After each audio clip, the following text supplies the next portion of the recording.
Thank you, Mark.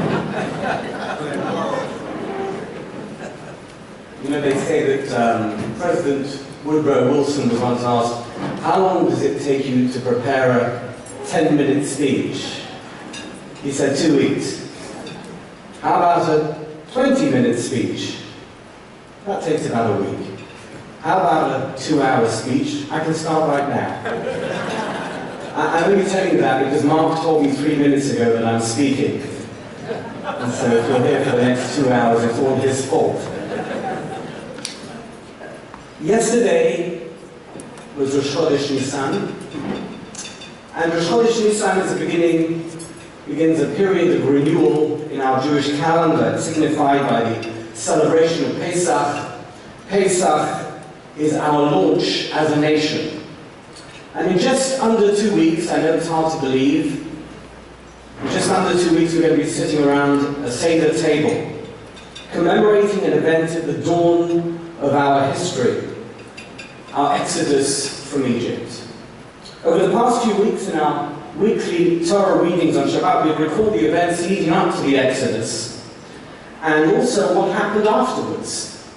So we've got kind of into the whole story, even before we got to Pesach. We know the end of the story. And one of the key events that occurred after the Exodus and after the revelation at Sinai, when our nation encountered God and received the Torah, was the construction of a temple, of a Mishkan, a sanctuary.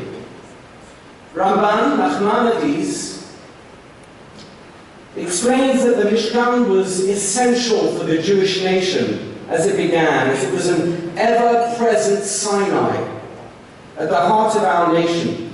Sinai could never become a historical event. It always has to be in the present. Without ever-present reminders of great events and proud moments, those great events fade into the past, and those proud moments disappear forever. When we sit at the Seder, in a couple of weeks' time, we are expected, as Rabbi Haya told us, to imagine as if we ourselves were slaves in Egypt who were redeemed and went through the Exodus process. And we do this using all kinds of clever triggers. We drink cups of wine that look like blood, and we eat matzah, which is both the bread of slavery and it's the bread of redemption. We eat bitter herbs, or herbs, as you call it in this country. And we do all kinds of other stuff to remind ourselves of our slavery in Egypt, our slavery in Egypt.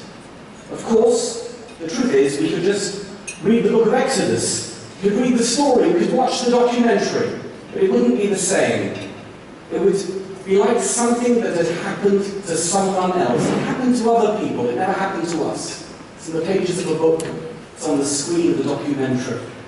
The creation and existence of the state of Israel is a miracle. It's a miracle that happened in living memory. The world had written us off as a viable nation, but we prevailed. We marched out of the ashes of the Holocaust and out of millennia of persecution and discrimination. And we founded a state, a Jewish state, where Jews could practice their faith undisturbed or not, where any Jew could become a citizen, where the world could see prophecies fulfilled and the Bible come alive. Dozens of states came into being in the 1940s and the 50s and the 60s, but none have succeeded like the state of Israel. The miracle of Israel is literally breathtaking. And yet, there are those who deny it. There are those who belittle it. There are those who dismiss it. There are those who rationalize it. Not just anti-Semites. Jews. There's plenty of those. They see it as some kind of colonialist or imperialist aberration. It's an embarrassment for them, this miracle. But that's because they see it as history. For them, it is not the present, It's in the past. And that past has nothing to do with them. But some months ago, we sat around and our shul decided to honor Ernie Goldberger. We did so because we realized that a 70th anniversary might turn into something that looks at the past as if it has nothing whatsoever to do with the present. My friends, I don't think I need to tell you this, but I'm going to say it anyway. For Ernie Goldberger, 1948 is not in the past. It's his present. And through him, it is our present as well. Ernie was there in 1948 when Israel's miraculous creation occurred. And he's with us in shul every single day. He was there this morning. And he's going to be there tomorrow morning. And he's with us here tonight. He is a living testament to the events of 1948, right here with us in Los Angeles in 2018, part of our everyday lives. Ernie is our Mishkan.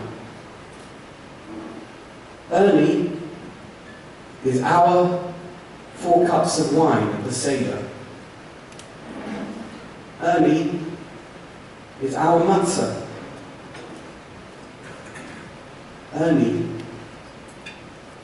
is the living history right in the heart of our community.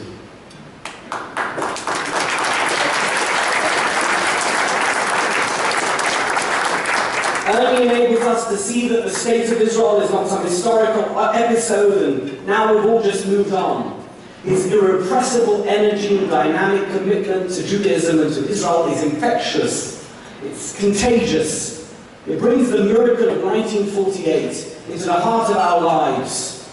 So my friends, please turn your attention to the screen and discover just how precious Ernie really is. Thank you.